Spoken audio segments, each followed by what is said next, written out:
Ladies and gentlemen, Geri Petito. I'm not an addict, I'm just an ass. And in time, this too shall pass. I'm not an addict, I'm just an ass. Geri Petito taught the class.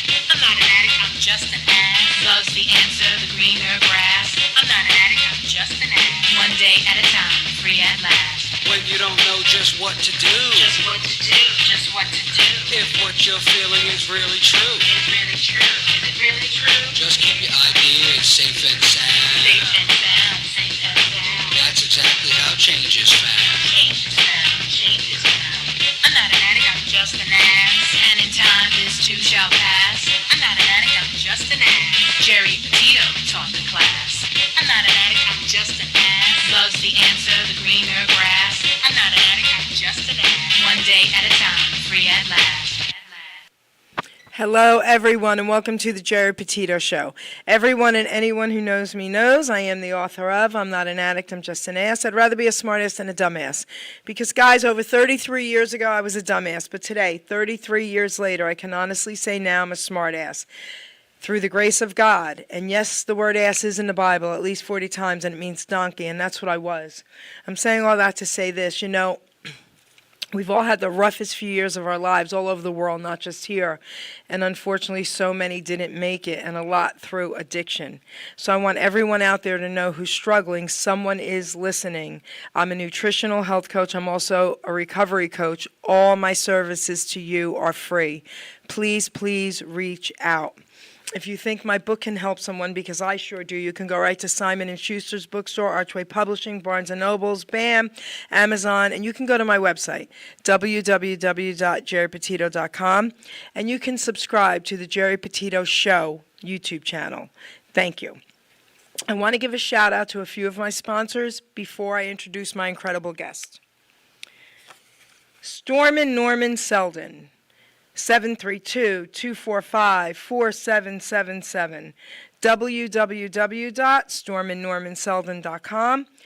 Booking dozens of attractions for concerts and performances on venues of all sizes. He's got a 5 to 12 piece band, guys, as needed. Absolutely incredible. And a lot of people don't know this, because I didn't know this. He helped Larry Chance get started. You heard me right. That's right, Storm and Norman Selden. Okay, amazing, amazing pianist. Then we've got Ken Ryan and Linda Garofalo, The Way It Used to Be, the 50s through the 80s, a tribute to the greatest music and voices of all time.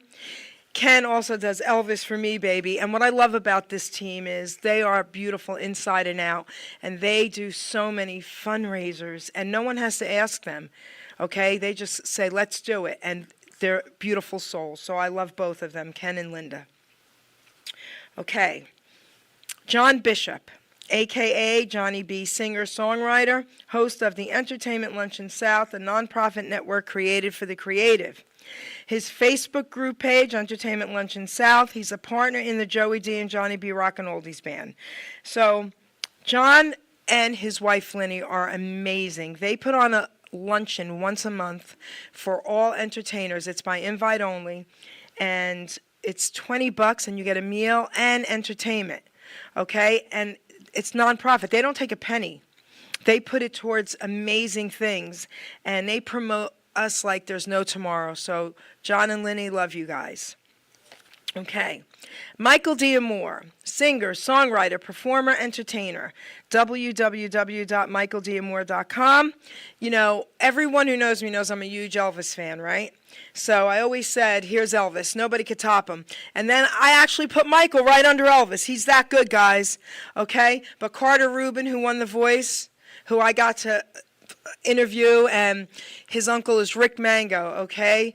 From Jay and the Americans. I actually moved Michael down one hair and put Carter there, okay? Shh, but okay. So anyway, Michael D'Amore, everybody. Then we've got Michael Zanman, singer, entertainer, performer, www.mzanman.com. Listen, this guy's awesome. He's not only a great entertainer, singer, the whole bit. He's got the whole package. He will have you cracking up laughing, loving him, hugging him, okay, all of it. All right, Zanman, baby, we love you. John Monforto, the man of many faces, singer, actor, celebrity impersonator, and tribute artist. I gave him the title, The Man of Many Faces, but he was given from a former Philadelphia mayor the title of the official Philadelphia Rocky impersonator. www.johnmonforto.com. He does over 30 and incredible, and I'm not just saying that. I mean, off the charts, incredible. He looks like every single character he does. Within 1 minute, he goes behind a curtain with his face. He comes out that character, guys. My three faves, okay, being the Italian that I am, of course, Rocky, number one, The Godfather, Elvis, baby. That's right. Does a great Elvis.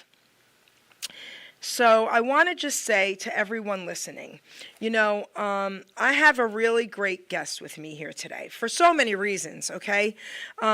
We're going to talk about his journey, but I titled this show, his life in song. I mean, his story in song and his songwriting. So he's a singer-songwriter, entertainer. He's actually local, and he's amazing, and we got to meet, and I just love this guy so much. So everybody, I want to introduce John Ezzo. John, say hello to everybody. Hey, everybody, and Geri, thanks for doing this. Oh my gosh, I'm so honored. I want you to tell everyone, let's start here, a little bit about yourself and your journey. Okay, so my name is John Ezzo, and I grew up in South Brunswick, New Jersey. Born in Brooklyn, Williamsburg, so shout out to Williamsburg. But my parents, my dad was an Italian from Ohio, and he wanted a yard. So we moved out to the South Brunswick area, and I thank God he did that every day. The community I grew up in was outstanding, I started playing when I was a kid. Shortly after my father passed away, unfortunately, my dad passed when I was about 9 years old. Oh, I'm sorry. No, it's thank you. But he passed on the love of music. He played guitar, and he gave me my first album, which I know you and I have chatted about, and I figured I would share it with everybody. Yes, come on, baby. And I mean, you can see how worn it is. With the lines around the outside there. But what happens, he won this album. We were at Seaside, and he stopped and played some silly game, and he won the album. And I was just captivated about the idea that he played a game and they handed him a prize. I was just, and it was an Elvis album, and I knew he liked Elvis. So I was just like, can I see it? And he was like, sure. He goes, do you want it? And I'm like, yeah, So we got home, from the shore that day, put it on the record player, and I listened to it nonstop, and that was kind of the gateway. They call it a gateway drug. I don't know. It was kind of the great gateway. Oh, heck yeah, Elvis is a gateway drug, absolutely. And so that then led to well, I want this album, and I want this album, and so I just started going crazy as a kid, and he was loving the fact that, his 9-year-old son was getting into Elvis. So I want to interrupt you. I don't do that much, Sure. but I have to. So, okay, do you have a favorite Elvis song? If I could dream. Okay, the reason I'm asking is, when people ask me that, I can't answer it. This is what I say to them. All my Elvis songs are in categories. Okay? So favorite sexy songs, a favorite fun songs, a favorite, gospel songs. Yeah. Because I can't answer that. But if I can dream, and you obviously know this, let's tell everyone. Do you want me to share why that was written and why he sang that? I mean, I know the answer, but Yeah. if you want, it's your show. If you, And then you can talk about it as well. So everybody, when Martin Luther King was murdered, okay, that song someone wrote for Elvis. Elvis wanted it written, and he wrote that, had it written, and sang that from Martin Luther King. So I just had to put that out there. So now continue, John. Yeah, absolutely. The thing I always talk about with that particular song, and you're right, it is very hard for me to say because it depends on the day. Yeah. You could ask me tomorrow. Yeah.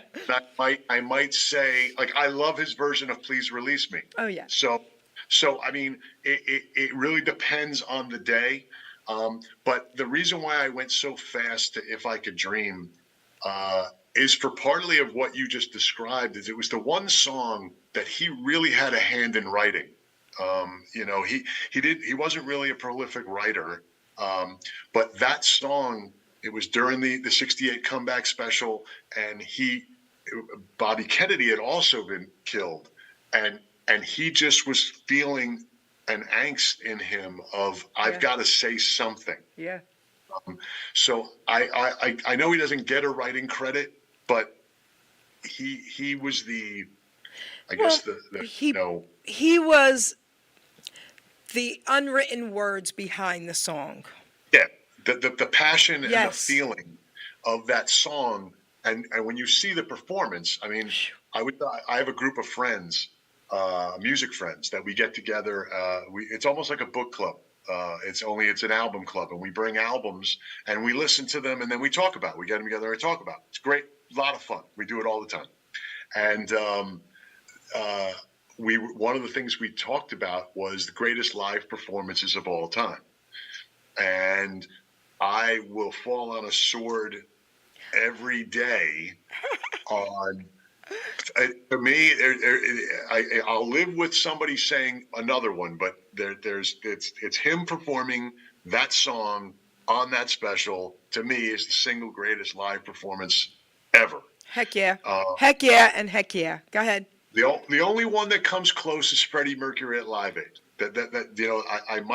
I might say that was an incredible. I got to see that live. I wasn't in London, but I was in Philly, and they broadcast that live in Philly, and that was an incredible performance as well. But those are the two that come to mind for me. But Okay.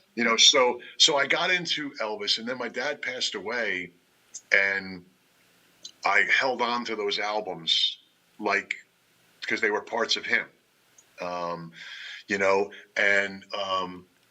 ironically, Elvis passed away 2 months after my dad, which was really strange.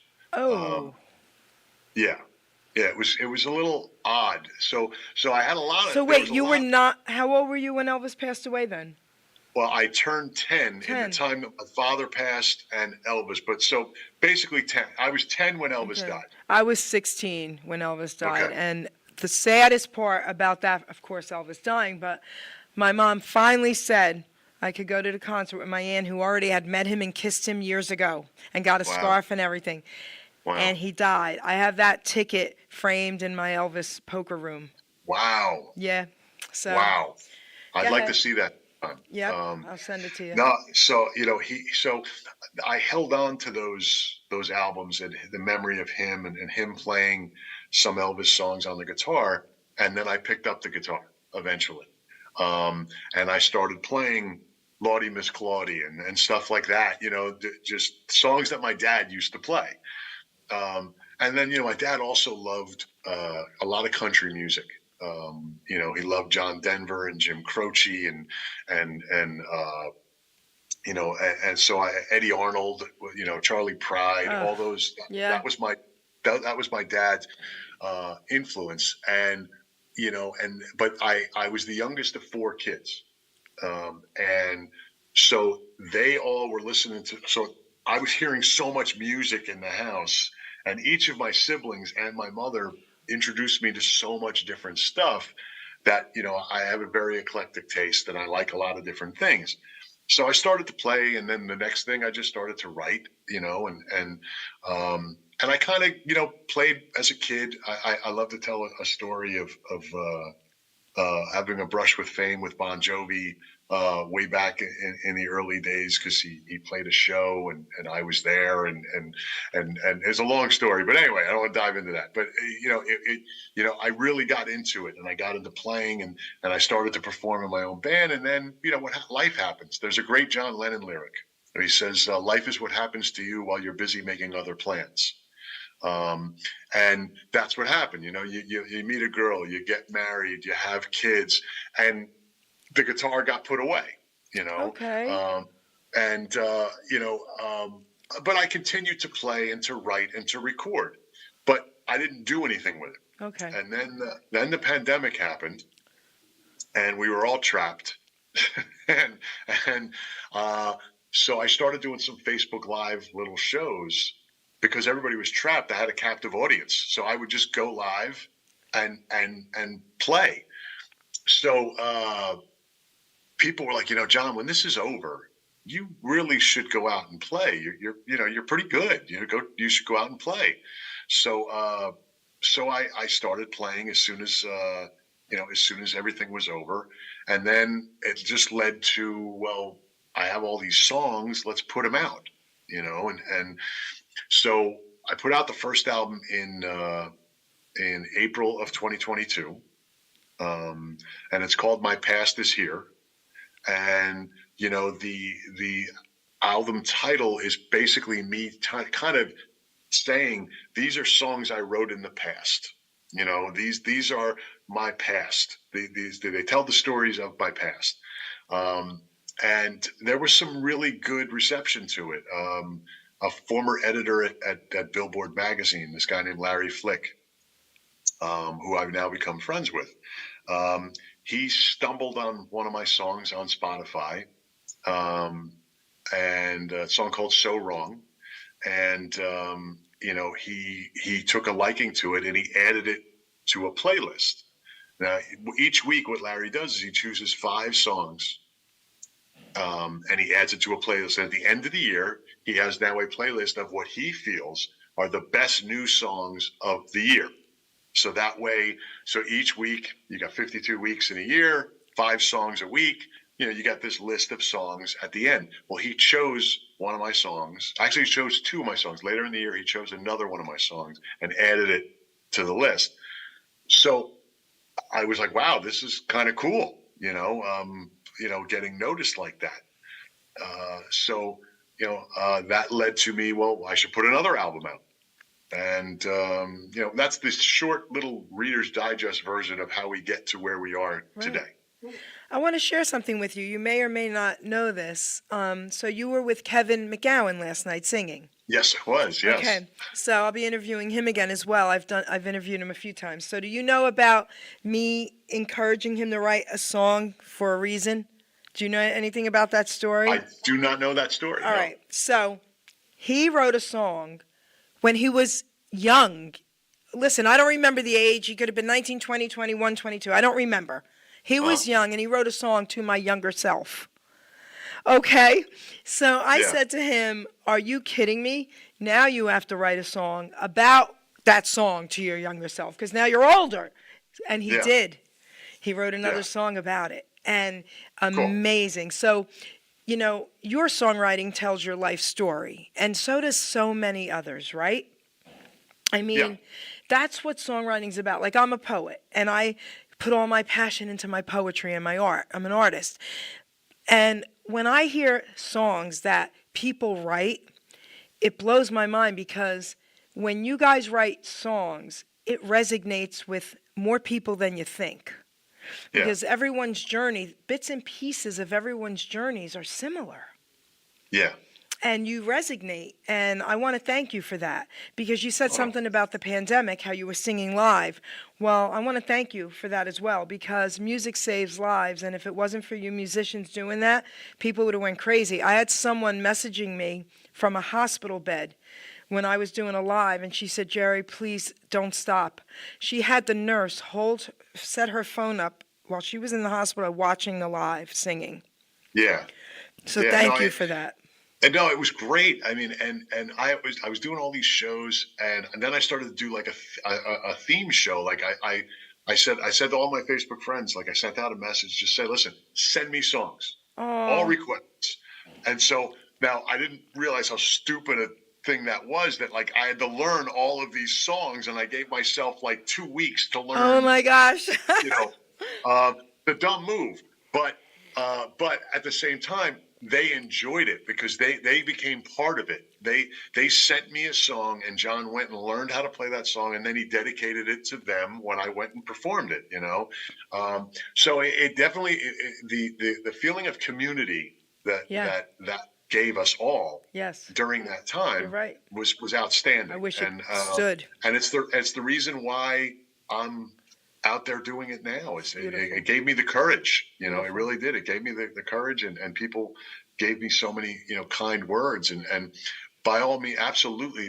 The songs on the new, it's funny because you just said the songs they have different meanings. Like I wrote this song that I think we're going to play at some point, a song called I Can't Take It. Oh, yes, we are going to be playing that one because that's my favorite line. I can't take it. And they were laughing at me. Well, that song is a song. Really, it's just your classic. I'm frustrated with my life or my relationship, whatever it might be. I can't take it anymore. Okay, but then I had a friend say, "I love this song," and I said, "Thanks. I like it too. It's a good song." She goes, "No, but," she goes, "she's somebody who suffers from depression. And she suffers from that voice in her head that constantly says she's not good enough, or she's not this, or she's not that." And she said, this song is speaking to me in a way of saying, like, I can't take it anymore. I can't, and I'm done. I'm done, and it's over, and I'm moving on. And I was like, wow, like, See? So that to me is the beauty of writing a song. Yes. Because it means something to somebody else. Yes. Always. So it's great. All right. So guys, we have 4 songs we're going to be playing. 2 from his old, 2 from his new. But before we do that, John, I have a question for you. Do you ever sing any Elvis? Yeah, I do. Suspicious Minds. I do Can't Help Falling in Love. I do If I Can Dream. I do a few of them. So I have a question. I'm putting you on the spot. Okay. He does not know I'm asking him to do this, guys. Could you give us, 30 seconds of some a cappella of Elvis? Come on. Well, I can do better than. All right. Let's see what happens here.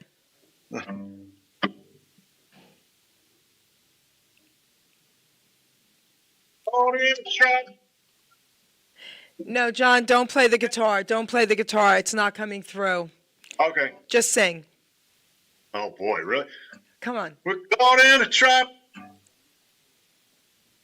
I can't walk out because I love you too much, baby. How about that? Thank you very much. All right, baby. All right, so producer, let's play one of the 4. And then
So I can't take it anymore, baby. So how long ago did you write that one? That one is probably that one's one of the newer ones. Okay. That's only a couple years old. That one. Because And now everything on the that's off the new album. That album's called Dreams Are Real. That's off the latest album. That one I'm playing everything on. So everything you hear there, I'm playing the drums and I'm playing the guitars and the bass and all that stuff. And I multi-layered my voice in the chorus, so it sounds like there's two of me.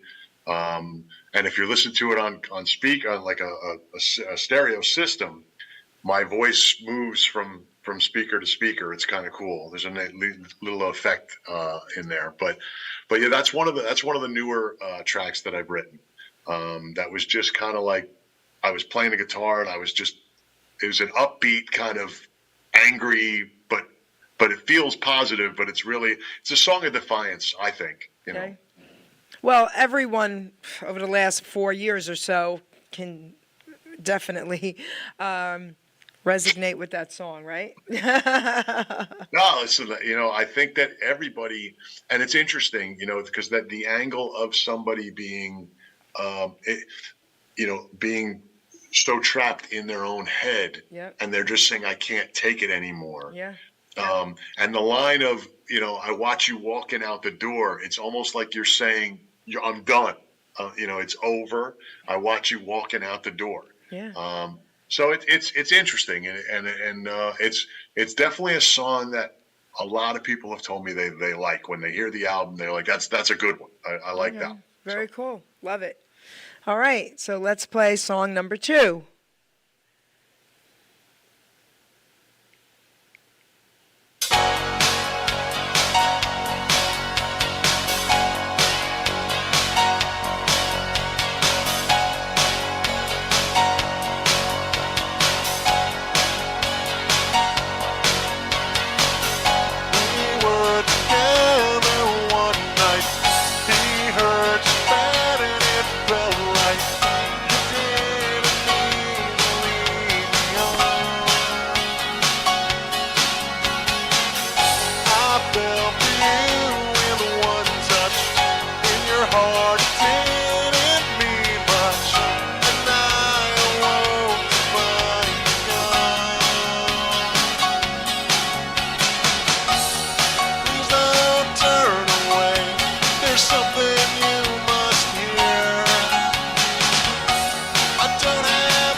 tell everybody the title and about that song. Okay, so that's the lead track on my first album, My Past Is Here. That's a song called Somebody's Heart. That one's also, one of the newer written. As far as because there's some songs that I wrote a long time ago, but this is that's one of the newer written songs, and but I wrote it. Sometimes as writers, we take liberties that maybe we should or shouldn't. But so with that particular song, the story in that song is about it's written really from the a guy's perspective that is pining for this young lady, and she ends up with a friend of his, and he doesn't treat her very well.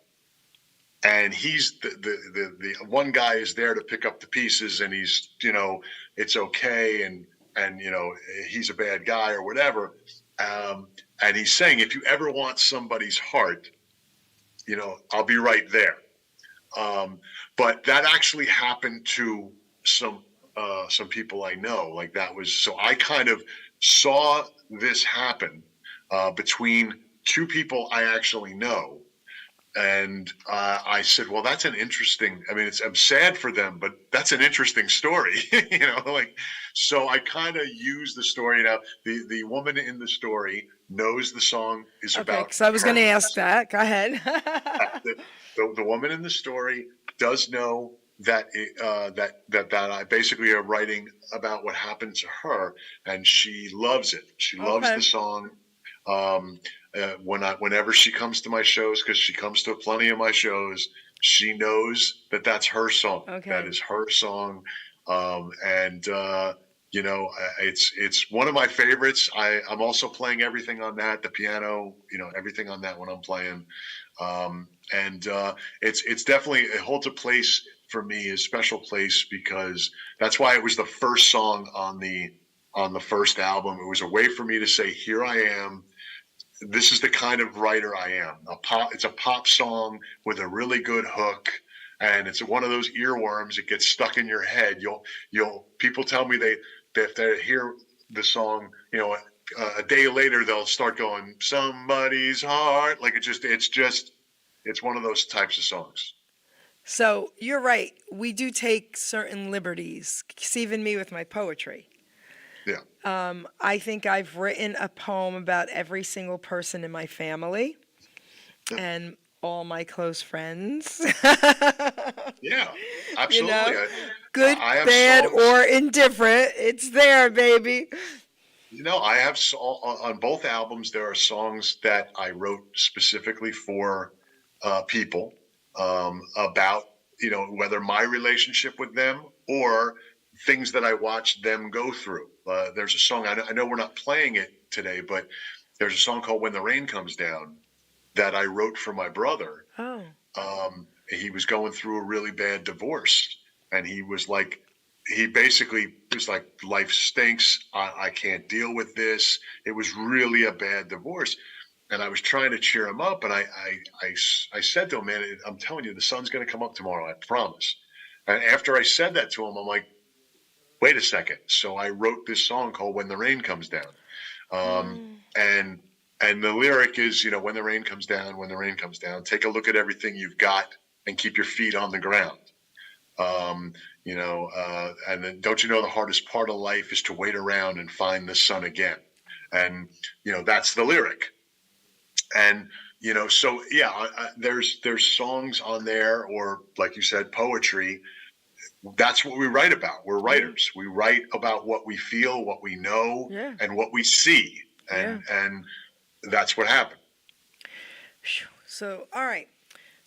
Now's a good time. I always read a poem out of my book. So before, I figured in between your 4 songs, I'll read the poem, and then we'll play your songs and talk about your songs again. And the reason, John, why I read this one when I do entertainers is because I get a lot of messages that everybody wishes they could be like someone else and sing like that person and do this and write. And I want everyone out there to know that they all have something to offer. Okay, everyone is born with a talent. It's up to us to figure out what that is, right, John? And do it. Yeah. This poem I wrote is called "Utilizing Gifts and Talents." We are born with talents, we are born with drive, with different gifts to help us thrive. I knew early on I was born to draw and paint, to also write poetry, and to talk without restraint. Our gifts and talents should all be used, God's gift to us, not be abused. We can go far in life for sure, using our gifts to go on tour. All our talents should be used to create ourselves and more, but then our job's to share them to even up the score. You see, in life, what's needed is not just for ourselves. Once our gifts are mastered, take them off the shelves. A living we can make by spreading them around, but not just for the money, to spread a peaceful sound. Don't take for granted the gifts you're given. Go out and spread the joy. Our gifts are not to be held back for us to self-destroy. Put your efforts forth. Do not hesitate. All your talents, my friend, are never second rate. Never hold them back or you will surely die. Maybe not in body, but your soul will cry. Our gifts were made to share, our talents made to soar. Go through life enlightened and then you can roar. Be proud of who you are. Be happy you're alive. Once again, my friend, your gifts will help you thrive. By putting efforts forth, not keeping them at bay, your name, John Ezzo, baby, will live forever, forever and a day. So go through life excited for what you sure can give. To yourself and others is our reason to live. Our grave will be quite lonely, but our legacy lives on. So make sure people smile with the breaking dawn. And John, that's what you're doing. That's what you're doing. Very good. Very good. That's what Thank you're you. doing. Well, and that's excellent. So that's a beautiful sentiment, and it's a beautiful poem. So thank you for that. You're welcome, and I meant it. No, I appreciate that, and it's funny because like my father-in-law, whenever he comes to see me play. Now this guy, I jokingly call him MacGyver because he can fix anything. I've never seen anybody like this guy. He can, anything that's broken, anything at all. And he came to see me play, and he was just totally baffled. And he walked over to me, and he was like, "I have no idea how you do that. Like how you play the guitar, and how you sing, and how you write these songs." And he was completely like, dumbfounded. And I was just like, "Really? Like all I'm doing is playing a guitar and singing a song. I mean, I've watched that guy build, anything. It's crazy." So See? To your point. See? No, yes. Everyone looks at everyone else's talents and think, "Oh my gosh, they're so great. I don't have." Look at yourself in the mirror. Look at your own talents. Look what John just said. Listen to him, right? I mean, think about that. So, I'm listening to you about how your father-in-law can fix everything. Well, that was my dad. And here's the thing. If they couldn't, they knew a guy, honey. They knew a guy. So it all got done, baby. It all got done. That's the Italian thing. I know a guy. I know a guy. So listen, they did a lot themselves, but if not, they know a guy. So, yeah. But you're right. You see how happy you made your father-in-law, and you're looking at him like, how the heck does he do all this? And he's looking at you like, how the heck do you do this? See? Yeah. Everyone has something to offer, right? Absolutely. My wife is a school teacher. I don't know how she does that. There you go. But she, like, same thing. She watches me play, and she's just like, I don't get it. And it's, so, and then I see other people, like you mentioned Kevin. Okay. Kevin is somebody that I met early on in my journey here. Oh, okay. After the pandemic, and I started going to open mics and stuff like that. And I met Kevin fairly early on. And, let's just say I wasn't as seasoned as I am today. Okay. I wasn't as comfortable doing, as I am today. And, Kevin was so kind to me about, hey, just keep playing, and don't worry so much, don't worry so much. And, so Kevin, was always like so supportive. So people, I've gotten to meet so many people because of picking up the guitar and going out and playing. So, I'm glad you brought Kevin up because Kevin's a sweetheart. Okay. And, so amazing. Uber talented. Yep. So, okay, so now let's play our third song. and then we'll talk about it. Okay.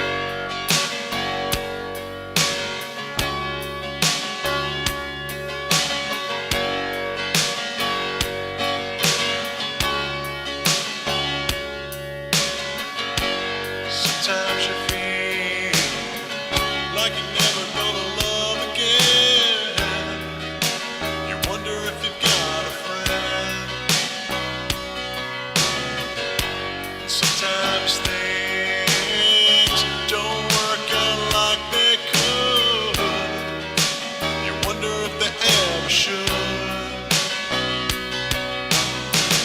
I don't wanna hold out my hand like before.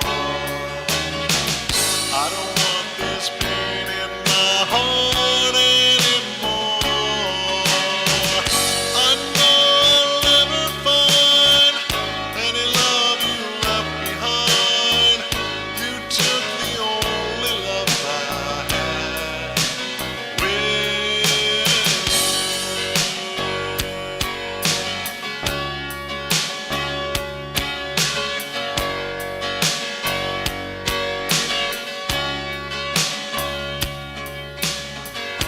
Sometimes love, it don't say goodbye. You can only wonder why. And sometimes dreams, they just don't come true. You wonder if they ever do.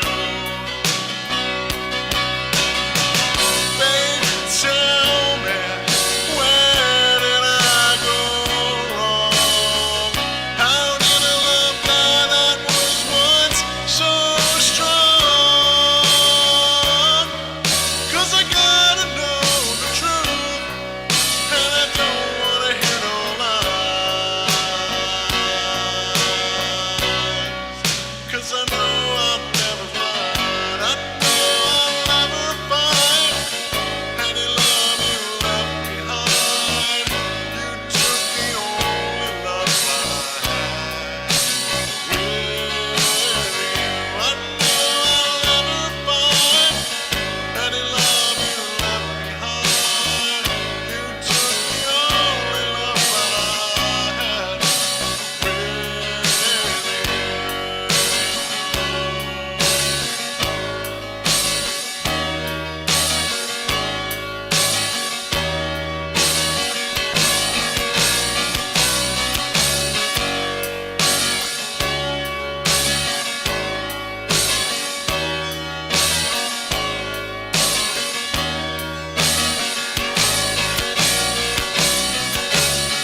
I know I'll never find any love you left behind. You took the only love I had with you. I know I'll never find any love you left behind. You took the only love I had with you. It's gone away with you.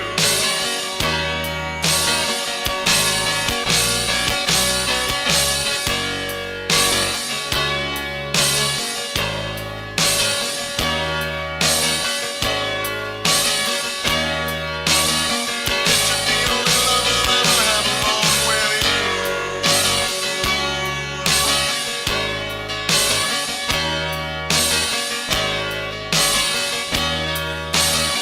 You took the only love I'll ever have along with you.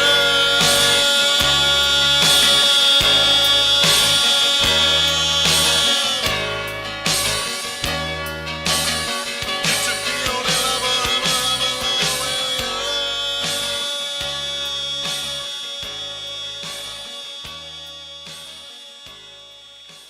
Okay, John, beautiful. Tell us about it in the title.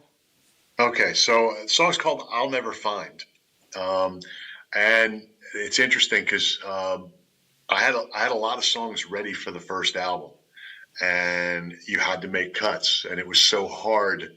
Sometimes they're like your children. I'm sure with your poems, same thing. Some of them, there's something about them that that you love. And now I wrote that song. That is an old lyrically, and when I wrote that song probably when I was about 17. So we're talking 30 some odd years ago, or about 30, maybe 40 years ago, because I'm going to be 57. So yeah. Anyway, so I wrote that song. I was brokenhearted over a young lady, and what I love about that song is there's the lyric. I just love, like, you took the only love I had along with you. It's like when you left, all the love that I had, you took it with you. And then I'm never going to be in love like this again. Now, you can hear the a little bit of a childish vibe to that, but we've all felt that way. We've all had those moments where we feel like I'm never going to love again. That's right. And, so it was so hard. And the only reason it didn't make the first album was because I felt like the first album had enough ballads on it. And I was like, I don't want it to be too heavy with softer music. So that one, I held it, and said, I'll put it on the next one. And so I held that one back. And I'm playing everything except the drums. My friend Eric played the drums on that, which was kind of cool because he was around. We were friends when I wrote it. So, getting to record it, and there's that piece at the end where we kind of like the guitar and the drums kind of so that arrangement, it showed our connection as musicians, that we kind of had that connection after all those years to still be able to like have that feel and that, mess around in the studio a little bit. So like that song holds such a special place for me. And I hope people like it, because I really, really love that song. I love that song. It's so cool how, I guess, you record you playing the drums, you record you playing your guitar, you record you singing, and then you bring them all together, right? Yeah. That's really cool. Yeah. No, it's a lot of fun, and it's cool to be able to do it. I wish I knew, like, I am not trained at all. I mean, I never took a lesson. Oh, wow. I only know, as Elvis used to love to say, okay, Elvis knew 3 chords. He would say that all the time. I only know like 3. I fooled you all for years, he used to say. And that's me. I mean, when I say I only know 3 chords, meaning I only know 3 or 4 chords that when I play them, I know what they are. A G, a C, a D. I know plenty of chords, but I couldn't tell you what they are. When I put my fingers on the strings up on the neck or whatever, I don't know what chord I'm playing. I just know it sounds good. So hold that thought. Wait, I got to Sure. ask, because I am an idiot when it comes to this kind of stuff, okay? I Sure. am not musically inclined at all. So you've never been taught how to play the guitar. No. So you picked up the guitar and you just started doing this, and Yeah. you don't even know what most of the chords are, but you know they sound good. Yes. That's crazy. All right, continue. So now the cool thing is, and it's going to be, I know you can't hear it, but so when I learned how to play guitar, it's a cute. Well, it's a you cute might be story. able to play it without singing, and then we might be able to hear the guitar. Let's see. All right, so it's a cute story. So my dad, when he played, he loved to strum, like when he was, like if he was talking to people or whatever, he would strum an E chord, okay? He would constantly play an E chord. Like an E chord is basically this. That, that's it. Just. Okay. Right? So that's an E chord. Now, he would strum that. So again, being a small kid, I didn't realize that in my mind, when you strummed a guitar, that's what it would sound like. You have to do something with your fingers to get an E chord. So when I first learned how to play guitar, what I did was, by ear, I tuned the guitar to an E chord. So I just thought, I'm playing an E chord right now. And I'm not touching the neck anywhere. So I tuned it that way, because that's what in my 10-year-old mind, I thought, well, when you strum a guitar, that's what it sounds like. So when I first learned how to play guitar, I was playing completely wrong. I was playing to they call it open tuning. Okay, so I had to then learn how to play the right way, and a friend taught me a few chords, and I went from there. But yeah, so I now play what you would say is proper, proper chords, but I'm not trained in the way to look at something on a music sheet and go, oh, that's an F, and that no, I have no idea what I'm doing. And I play by ear most of the time. And same thing with the piano. I have a piano, but I just play it. I don't know what I'm playing. I just play it. Okay.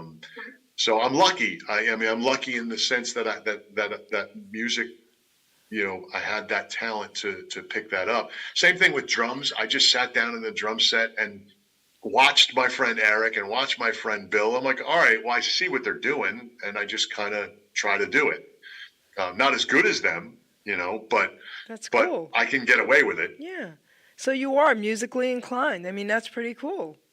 That's your I'm lucky. gift. I'm Yeah, very that's your lucky. gift. It's a lot of fun to be able to sit and play a guitar or write a song or whatever it is. And so, and like I said, that song in particular, I love that song for so many different reasons, but having Eric on there with me is kind of neat, Cool. to have him playing the drums on that. So That's that's why I chose that song, to play today. Cause I was That's like, cool. you know what? I really dig that song and I want people to like it. That's cool. I like it. We have one more song. Yes. All right. So I like it.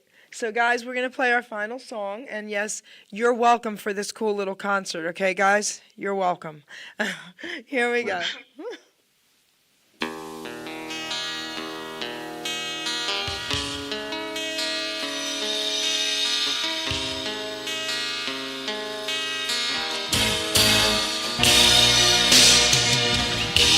Little girl, I know you're going away, and I know by the things that they say, I can tell by the look in your eyes. Is it you or just a disguise? Tell me if I'm wrong or right. If I'm wrong or right. Was it love or just the night? Was it love or just? Won't you tell me where do I belong? Was I right or wrong?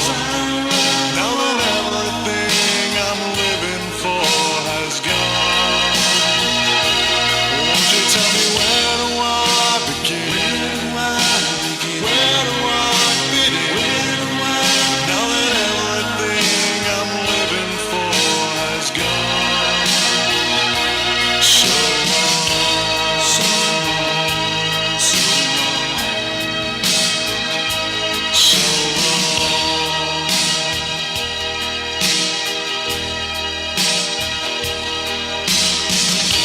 When I close my eyes, I see your face.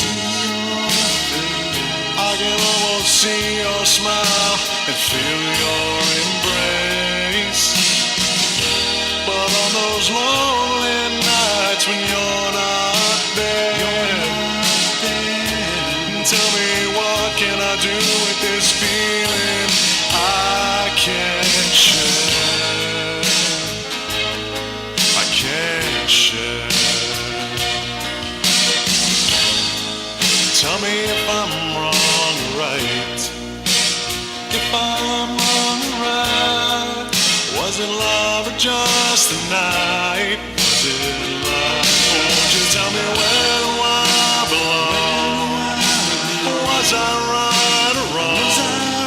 Now that everything I'm living for has gone, won't you tell me where do I begin?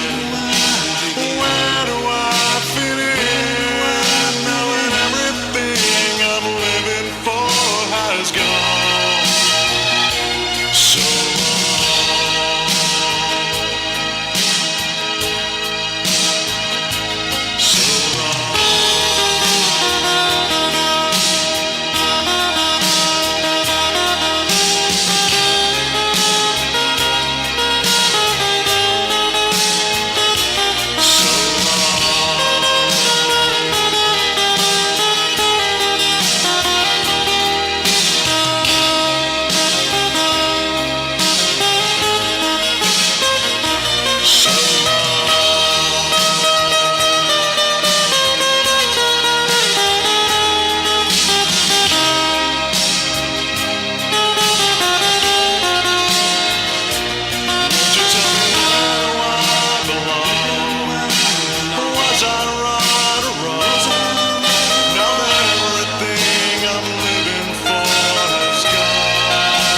Okay, John. Okay. So that song is called "So Wrong." That's the one. I guess earlier I told you that that editor from Billboard magazine, Larry Flick, had stumbled on this song, fell in love with it.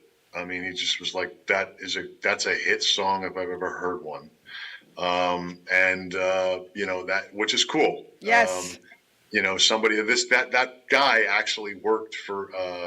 He was George Michael's publicist as well. That's cool. So I mean that's a serious dude. Billboard magazine and George Michael, and he he really dug the song a lot, and I like to refer to that song as my kitchen sink song. The reason why I say that is there's a lot in there. There's my guitar, there's a keyboard, then there's a string section, then there's multiple vocals going on, there's a mandolin at the end of the song. I wanted that song to be big. I wanted it to be, it starts soft and it builds, it constantly builds, and at the end you've got everything going on at once. And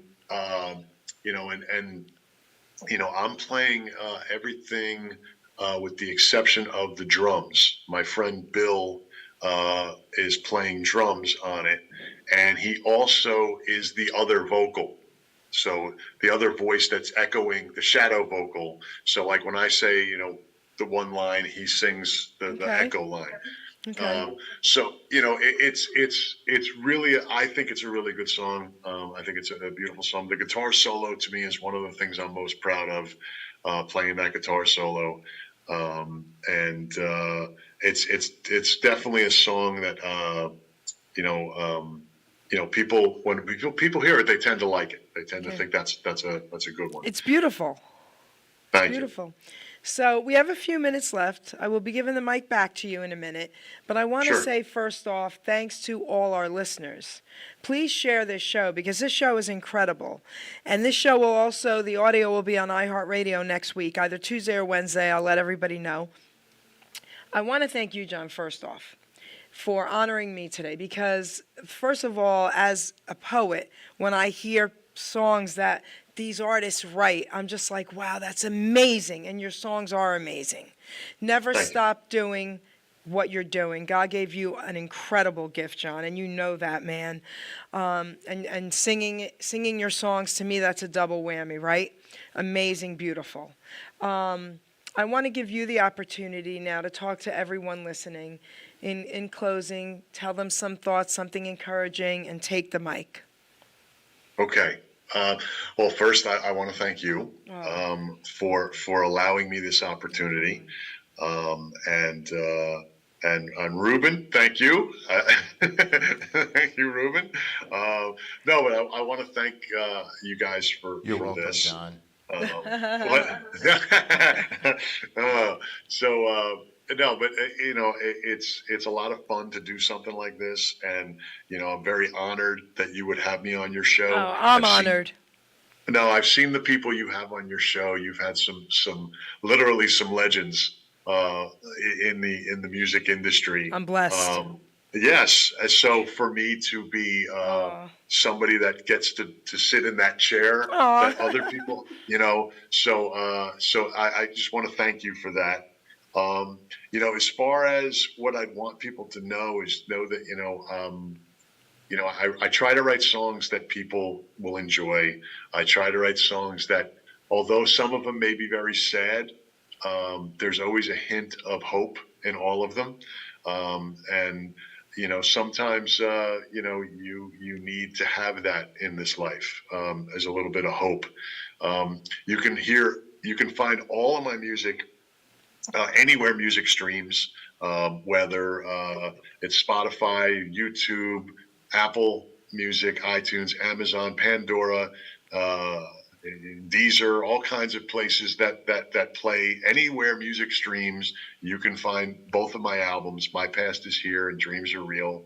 The funny thing is, just before we came on, Geri, I went and checked my Spotify. I told you how the numbers were coming. Yes. Okay. So I went and checked just before I came on, and as of today, Dreams Are Real just on Spotify alone, Dreams Are Real has been listened to over 9,200 times. Amazing. So already over 9,000. The album came out at the end of January, and it's already been listened to on Spotify over 9,000 times. Which to me, it boggles my mind that Amazing. I'm averaging between 40 and 50 listeners a week, which is crazy. That there's people out there. I'm getting messages from all over the world, 18 different countries. Yes. 18 different countries the album has been listened to. I got a message from New Zealand. I got a message from, what's it called? Ireland, Australia. Yeah, it's crazy. Like, people, Ireland, that was where I got a message from Ireland. It's really insane what's gone on with this album. And I don't have a record label. I don't have people promoting. This is truly a grassroots effort, and you're helping me with that, by letting me promote here. So, forget it. I appreciate it. I am playing, if you guys are bored, on Friday, May 10th. I'm playing in Hamilton at Hamalate. Oh, right. I'm gonna try and come there. Okay. Okay. Send me the info one more time. Yes. Hamalate in Hamilton. It's right on Route 33. I think it's 1971 Route 33 in Hamilton. Yep. I'm putting on a show there. I'm playing a festival in Harrisburg, Pennsylvania at the end of the month. I was asked to go play this festival in Harrisburg. So cool things are happening, and I'm just trying to stoke it in and enjoy every minute of it. Amazing. John, listen, I want to thank you for honoring me. Trust me. Okay, that's how I truly feel. And, you mentioned, I've got, the opportunity to interview all these legends. That was God, because, I always say I was born too late, because I'm an oldies doo-wop Elvis girl, right? And I was born in 61 when most of these songs were hits. How do you explain that? You know what I mean? No one said you have to listen to this music. It's just amazing. But God honored me with this radio show, because I never thought in a million years would I ever get to know these people, talk to these people, interview these people. God knew that was something that I always wanted, just to even talk to them. So he really honored me, and he's honoring you here today. I mean, listen, God is so good, right? If it wasn't for God, we wouldn't be doing what we're doing. Again, everyone utilize your gifts and talents, okay? And I want to let you know, Doc G's also back here. Oh, okay. Yep, and he came to help Ruben, who doesn't need the help, but he came because you were on, and so and I didn't know he was there. I'm sorry. No, I know. So Hamilton Radio plays your music. I mean, it's just been amazing, and I'm so proud of what you're doing. Never stop doing what you're doing, John. Okay, and thank you again for honoring us here. This was amazing. Thank you. Okay, sweetheart. Okay, producers, take us out. Here we go.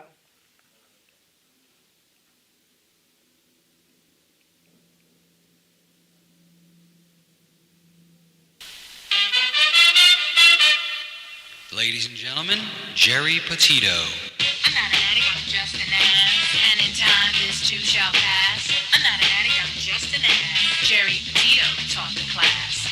I'm not an addict, I'm just an ass. Loves the answer, the greener grass. I'm not an addict, I'm just an ass. One day at a time, free at last. When you don't know just what to do. Just what to do, just what to do. If what you're feeling is really true. It's really true, is it really true? Just keep your ideas safe and sound. Safe and sound, safe and sound. That's exactly how change is found. Change is found, change is found. I'm not an addict, I'm just an ass. And in time, this too shall pass. I'm not an addict, I'm just an ass. Geri Petito taught the class. I'm not an addict, I'm just an ass. Loves the answer, the greener grass. I'm not an addict, I'm just an ass. One day at a time, free at last.